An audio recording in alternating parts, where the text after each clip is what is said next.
नमस्कार विद्यार्थी मित्रांनो आणि पालकांनो, बाळांनो, मला ठाऊक आहे की तुमची आता सीईटीची परीक्षा सुरू होणार आहे. ठीक आहे, पण ह्या व्हिडिओचं अपलोड होणं खूप गरजेचं होतं. ठीक आहे, कारण जर हे दिवस मिस झाले, ठीक आहे, तर तुम्हाला काही डॉक्युमेंट्स यायला बाळांनो 2 ते 3 ते 4 महिने सुद्धा लागू शकतात. त्यामुळे तुमचं ऍडमिशन डिले होऊन जाईल, ऍडमिशन कॅन्सल होऊन जाईल. ठीक आहे, तर या प्रसंगी हा व्हिडिओ तुम्ही तुमच्या पालकांसोबत बघा, मला तरी असं वाटतं. ठीक आहे, कारण सगळी डॉक्युमेंट लिस्ट तुमच्याकडे असली पाहिजे बाळांनो, अदरवाईज सीईटी देण्याचा काहीच यूज होणार नाही. ठीक आहे, चला ऑफिशियल डॉक्युमेंट लिस्ट आपल्याला बघायची, सीईटीने जी डिक्लेअर केलेली आहे. ठीक आहे, पण त्याआधी चॅनलला सबस्क्राईब करा बाळांनो. डॉक्युमेंट व्हेरिफिकेशन पासून तर जोपर्यंत तुमचं कॉलेजमध्ये ऍडमिशन नाही होऊन जात तोपर्यंत मी तुमच्या सोबत असेल. फक्त चॅनलला सबस्क्राईब करून ठेवा, प्रत्येक गोष्ट मी तुम्हाला सांगत असेल बाळांनो. आणि व्हॉट्सअप ग्रुपला जॉईन करा, व्हॉट्सअप ग्रुप फुल होऊन जाईल. पूर्ण काउन्सिलिंग मेथड वगैरे सगळ्या गोष्टी मी व्हॉट्सअप ग्रुपला टाकणार आहे. ग्रुप फुल होऊन जाईल, त्याआधी जॉईन करा. सगळ्यात पहिलं बेसिक डॉक्युमेंट बाळांनो, तुमच्याकडे डोमिसाईल सर्टिफिकेट असणं गरजेचं आहे. ठीक आहे, डोमिसाईल सर्टिफिकेट दाखवतं की तुम्ही महाराष्ट्रीयन कॅन्डिडेट आहे. 2 टाईपचे कॅन्डिडेटच्या टाईप असतात बाळांनो. एक असतात महाराष्ट्रीयन कॅन्डिडेट, एक असतं ओएमएस कॅन्डिडेट बाळांनो. ओएमएस म्हणजे आउटसाइड महाराष्ट्र स्टुडंट. महाराष्ट्राच्या कॅन्डिडेट्सला 85 to 90% सीट्स अलोकेटेड असतात कॉलेजेसमध्ये आणि यांना फक्त 10 ते 15% सीट्स अवेलेबल असतात आउटसाइड महाराष्ट्र स्टुडंटला. ठीक आहे, ओएमएसचं नेहमी तुमचं कट ऑफ खूप जास्त जातं बाळांनो. सीईटीला 98चं कट ऑफ जातो ओएमएसच्या स्टुडंटसाठी. ठीक आहे, त्याच जागेवर एमएसटी सीईटीला 90% ते कॉलेज भेटतं. एवढा डिफरन्स क्रिएट होऊन जातो महाराष्ट्र कॅन्डिडेटला आणि आउटसाइड महाराष्ट्र कॅन्डिडेटला. म्हणून तुमच्याकडे डोमिसाईल असणं गरजेचं आहे. डोमिसाईल सर्टिफिकेट दाखवतं की तुम्ही महाराष्ट्र कॅन्डिडेट आहात. पहिली गोष्ट समजली. ठीक आहे, चला आता दुसरं डॉक्युमेंट. डोमिसाईल सर्टिफिकेट कुठे भेटेल? नियरेस्ट तहसील कार्यालयामध्ये जा, तुम्हाला 4-5 दिवसात डोमिसाईल अवेलेबल होऊन जातं. ठीक आहे, त्यानंतर नॅशनॅलिटी सर्टिफिकेट पाहिजे. आता पहिले काय असायचं बाळांनो, डोमिसाईल वेगळं असायचं, नॅशनॅलिटी वेगळं असायचं. आता डोमिसाईल प्लस नॅशनॅलिटी एकच सर्टिफिकेट येतं. तुमच्याकडे एक असेल तरी चालेल आणि दोघं वेगवेगळे असतील तरी चालेल. नॅशनॅलिटी काय दर्शवतं की तुम्ही भारताचे नागरिक आहेत, हे तुमची नॅशनॅलिटी सर्टिफिकेट दर्शवतं. हे पण तुम्हाला कुठं भेटेल? तहसील कार्यालयाला तुम्हाला भेटेल बाळांनो. ठीक आहे, तलाठीच्या ऑफिसमध्ये, बेसिकली तलाठीच्या नाही, तहसीलदाराच्या ऑफिसमध्ये.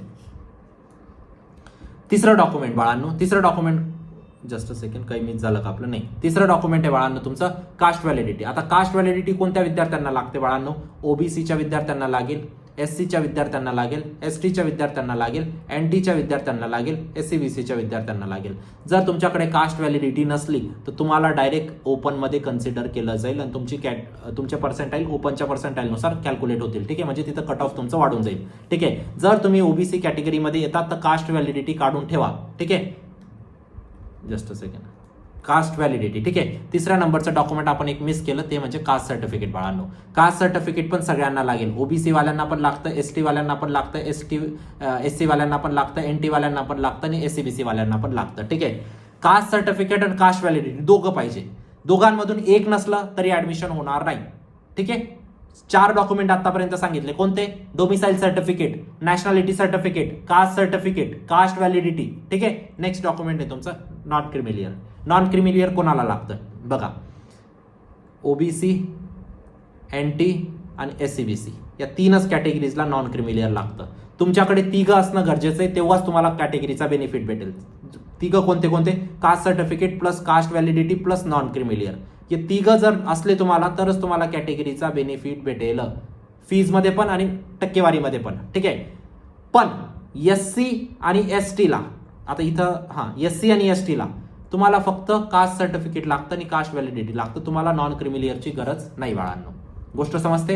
हे झालं तुमचं नॉन क्रिमिलियर डॉक्युमेंट. ओपनवाल्यांना, ईडब्ल्यूएस वाल्यांना याची काहीच गरज नाही है ना, तुम्हाला तर कॅटेगरीची काही गरजच नाही.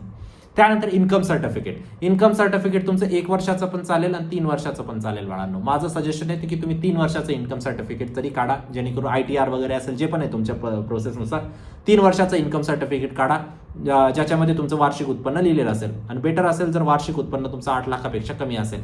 आता हे बेटर कसं दाखवायचं त्याच्याविषयी मी बोलणार नाही है ना. तुम्ही आता सगळ्याच गोष्टी मी ओपनली नाही बोलू शकत बाळांनो है ना, समजून घ्या है ना. हे 8 लाखापेक्षा कमी राहिलं स्कॉलरशिपसाठी खूप जास्त फायदा होणार आहे है ना, मग तुम्ही बनवून घ्या. बघा, सगळ्याच गोष्टी ओपनली बोलणं ना माझ्यासाठी प्रॉब्लेमॅटिक आहे है ना.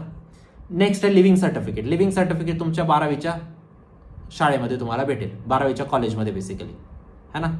आता निकाल लागलाय, तुम्ही लिव्हिंग सर्टिफिकेट मागू शकता त्यांच्याकडून.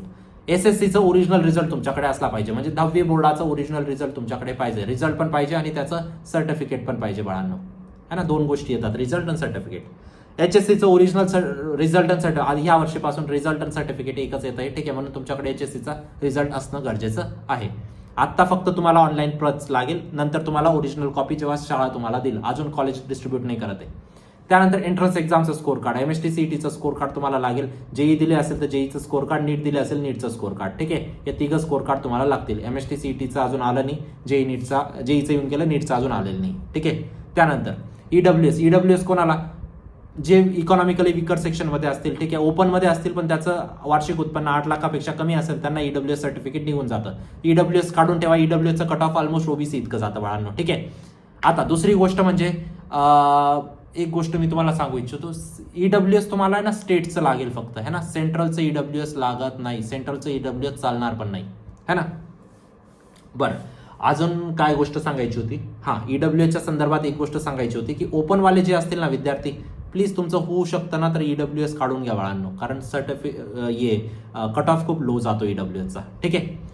त्यानंतर नेक्स्ट डॉक्युमेंट आहे बाळांनो गॅप सर्टिफिकेट. ज्या विद्यार्थ्यांनी 12वी नंतर गॅप घेतला असेल 1 वर्षाचा, आता त्या 13th मध्ये म्हणजे 1 वर्ष गॅप घेऊन जर CET देत असेल तर तुम्हाला गॅप सर्टिफिकेट लागेल बाळांनो, है ना. एक लॉयरकडे जा, 500 रुपयाच्या अफिडेव्हिटवरती लिहून घेतलं तरी चालेल, काही हरकत नाही.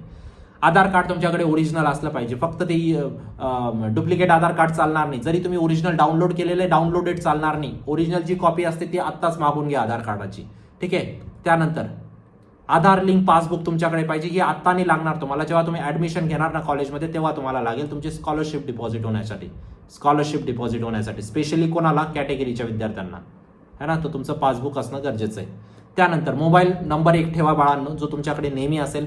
CETचे खूप काही नोटिफिकेशन आता येणार आहेत, अजून सुरू झालंच नाही ऍडमिशन प्रोसेस, अजून खूप मोठी गोष्ट आहे, ठीक आहे. 3 महिने तुम्हाला इतके मेसेजेस येणार आहेत ना बाळांनो CET तर्फे, एक मोबाईल चालू ठेवा, ठीक आहे, ज्याच्यावरती फक्त CETचे मेसेजेस येतील, जास्त आलतू फालतूचे मेसेजेस येणार नाही. ईमेल प्रॉपर एक ईमेल ठेवा तुमच्याकडे जिथं CETचे नोटिफिकेशन येतील. तर या सगळे डॉक्युमेंट्स होते बाळांनो, हे तुमच्याकडे असले पाहिजे जेणेकरून तुमच्या ऍडमिशन प्रोसेसमध्ये काही अडचण येणार नाही. आता तुमची ऍडमिशन प्रोसेस सुरू होणार आहे बाळांनो, आणि मी लगेच काउन्सिलिंग सुरू करणार आहे. आता 15-16 तारखेपासून आपण MST CETची काउन्सिलिंग सुरू करून देणार आहे, जेणेकरून तुम्हाला एक बेस्ट कॉलेज भेटावं, ठीक आहे. आता क्रॅश कोर्स आणि मॉक टेस्ट तुम्ही एनरोल करू शकता जर तुमच्याकडे अजून वेळ आहे CETसाठी, ठीक आहे. 4-5 दिवसाचा तरी वेळ आहे ना, तरी ऍटलीस्ट मॉक टेस्टमध्ये एनरोल करा बाळांनो. Maximum same to same question attempt 2 मध्ये क्रॅश कोर्स आणि मॉक टेस्ट मधूनच येतात. तुम्ही स्वतः फीडबॅक इथं सगळे बघू शकता बाळांनो. नक्कीच विचारा डॉक्युमेंट संबंधित, कारण कास्ट सर्टिफिकेट, कास्ट व्हॅलिडिटी यायला 3 ते 4 महिने पण लागून जातात कधी कधी. जर असेल नसेल तुमच्याकडे लगेच अप्लाय करा, ठीक आहे. या सगळ्या गोष्टी होत्या आजच्या व्हिडिओमध्ये. कसा वाटला व्हिडिओ नक्कीच कॉमेंट सेक्शनमध्ये सांगा. भेटूया नंतरच्या व्हिडिओमध्ये. तोपर्यंत बाय, टेक केअर, थँक्यू.